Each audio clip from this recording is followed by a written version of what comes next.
L'année 2015 a été caractérisée par deux tendances radicalement opposées.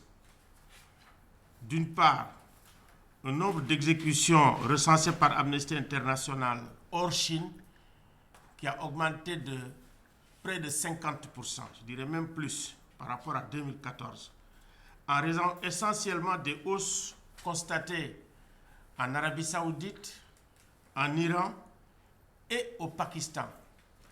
Ces trois pays représentent près de 89% des condamnés à mort dans le monde. Jamais, depuis plus de 25 ans, ce chiffre n'a été aussi élevé. La tendance à long terme est sans équivoque. Malgré quelques déceptions importantes en 2015, le nombre de pays qui se livrent à des exécutions, 25, est toujours bien inférieur à ce qu'il était il y a 20 ans, donc 39 en 1996. Globalement, sur le continent, le nombre de condamnations et le nombre d'exécutions a diminué.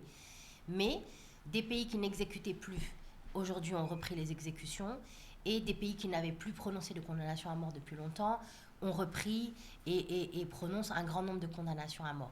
Aujourd'hui, si on compte les pays qui ont effectivement aboli, c'est-à-dire que ça ne fait plus partie de la loi, ceux qui sont abolitionnistes en pratique, comme on dit, c'est-à-dire que ça fait toujours partie de la loi, mais concrètement, soit ils ne condamnent plus à mort, soit ils n'exécutent plus les personnes qui sont condamnées à mort.